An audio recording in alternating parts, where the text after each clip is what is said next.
আসসালামু আলাইকুম, কেমন আছেন সবাই? আশা করছি সবাই অনেক ভালো আছেন। অনেক দিন পরে একটা ব্লগ ভিডিও নিয়ে এলাম। আজকে নিয়ে এসেছি আমার ছাদে যে গাছগুলো আছে সেগুলো দেখানোর জন্য।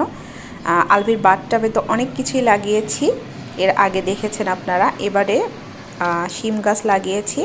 আলভির স্কুলের একটা ফ্রেন্ডের নানির কাছ থেকে আমি কিছু বীজ এনেছিলাম শিমের, সেখান থেকে 3টা চারা গজিয়েছে।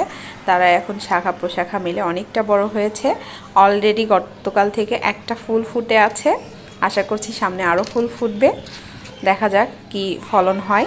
আর এইটার মধ্যে কচু পাতা, বেগুন আর এই যে একটা খুব সুন্দর বেল গাছ হয়েছে। এই বেল গাছটা আলভির পাপার একজন কলিগ বেশ কিছু বেল দিয়েছিল, খুব সুন্দর বেল ছিল। তো আমি গাছের গোড়ায় এগুলো দিতে দিতে বেল গাছটা হয়ে গেছে। এছাড়া এখানে কিছু বেগুন গাছ লাগানো আছে। আর এইখানে একটা ড্রাগন গাছ আছে, যেটা আমি ভেড়া মারাতে থাকাকালীন সময় আমার প্রতিবেশী ভাবি আফিয়ার আম্মুর থেকে নিয়েছিলাম। গাছটা প্রথম 1.5 বছর একটুও বাড়েনি, 1 ইঞ্চিও বাড়েনি। এবছর এই যে মাস 3 আগে যখন আমি এই বাড়িতে আসি, রোদে দেওয়ার কারণে এখন গাছটা আস্তে আস্তে বাড়ছে। এই যে এই গাছটা নিম গাছ, এটাকেও আমি ভেড়ামারা থেকে বয়ে এনেছি। যখন আনি তখন আসলে আগাছা হিসেবে এনেছিলাম, কিন্তু এখন মাশাআল্লাহ সে অনেক বড় হয়েছে। আর নিম পাতা যেহেতু অনেক সময় কাজে লাগে তাই রেখে দিয়েছি। একটা পেয়ারা গাছও আছে এখানে, নিচে মরিচ গাছ আছে। পেয়ারা গাছটা কয়েকদিন আগে আলভির স্কুল থেকে আলভি পুরস্কার পেয়েছে, সব বাচ্চাদেরকে দেওয়া হয়েছিল। আর এই পুঁই গাছটা আমি ড্রেনের পাশ থেকে তুলে এনে লাগিয়ে দিয়েছি। অনেক দিন ধরে একটা পুঁই গাছের অভাব বোধ করছিলাম। আমার আগের বাসাতেও কিন্তু পুঁই গাছ ছিল, যেটা আমি কেটে কুটে এখানে চলে এসেছিলাম।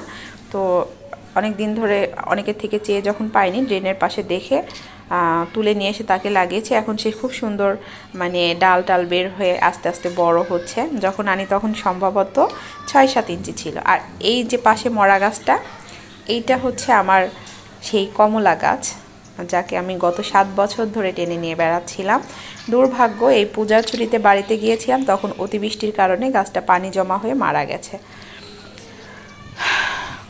এই ছাদটা মোটামুটি বেশ বড়, অনেক কিছুই, অনেকের টব আছে, বাড়িওয়ালাদেরও গাছ আছে, আমাদের ভাড়াটিয়াদেরও গাছ আছে। এইগুলো হচ্ছে আমার অর্নামেন্টাল ট্রি, যেগুলো অনেক বেশি হয়ে গিয়েছিল। আমি ফেলে ফেলে কয়েকটা আইটেম রেখেছি, আর বাকিগুলো সব বাতিল করে দিয়েছি। এত আসলে স্পেস পাওয়াটা কঠিন, মানে মাটির অভাব আছে, পাত্রের অভাব আছে। আর যখন বাসা চেঞ্জ করা হয় তখন তো খুবই ঝামেলা হয়। আমার নয়নতারা ফুল গাছটা প্রতিদিন মিনিমাম 8-10টা করে ফুল দেয়। আমার এত ভালো লাগে বলার বাহিরে। ওদেরকেও আমি ভেড়া মারা ইটের সুরকি থেকে নিয়ে এসেছিলাম। এই গোলাপ গাছটাও আফিয়ার আম্মুর থেকে নিয়ে আসা। আফিয়ার আম্মুর দেয়া গাছে অনেকগুলো ফুলই ফুটেছিল মাশাআল্লাহ। যদিও এখন একদমই যত্ন নিতে পারি না, আসলে আনায়াকে সামলে সংসার সামলানোটাই কঠিন, সেখানে গাছের যত্নটা কি করে নেওয়া যায়। সকালবেলা আলভির পাপা কাপড় চোপড় কেচে মেলে দিয়েছে, যেহেতু আমার ঠান্ডার প্রবলেম আছে, কোল্ড অ্যালার্জি। তো বাচ্চা হওয়ার পর থেকে বাচ্চার কাঁথা সব ওই ধয়। তো ও যখন ছাদে মেলছিল তখন আমরাও গিয়েছিলাম শিম গাছ দেখার জন্য। ও অলরেডি আজকে শিম গাছের অনেকটা যত্ন নিয়েছে, কারণ যেহেতু আমরা মাচা দিতে পারছি না, শিম গাছটা যাতে বেড়ে উঠতে পারে খুব ভালোভাবে, তার জন্য ও দড়ি টানা দিয়েছে। আর এইটা হচ্ছে আমার যে নতুন বাসাতে এসেছি সেইটার মানে ছাদ থেকে দেখা ভিউ। আমার ছোটোখাটো একটা সাজেক বলা চলে। আমাদের বাড়ির ঠিক 2 বাড়ি পরে নদী। যখন বৃষ্টি হচ্ছিল তখন একদম কানায় কানায় পূর্ণ ছিল, এখন পানি শুকিয়ে যাচ্ছে।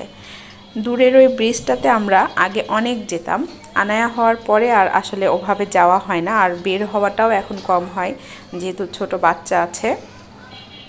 আর আমরা এই গুরুদাসপুর বাজারের পাশেই থাকি, বাজার কাছে আছে, মোটামুটি সব কিছুই কাছে আছে। আর বাসাটা যেহেতু একটু সুন্দর আছে, একটু শান্তি লাগে, কারণ বাড়ি যদি ভালো না হয় আসলে মন ভালো লাগে না। তো যাই হোক, এই ছিল আজকের ব্লগ। সবাই ভালো থাকবেন। আনায়া ছাদে এসেছো? আনায়া মাম্মিটা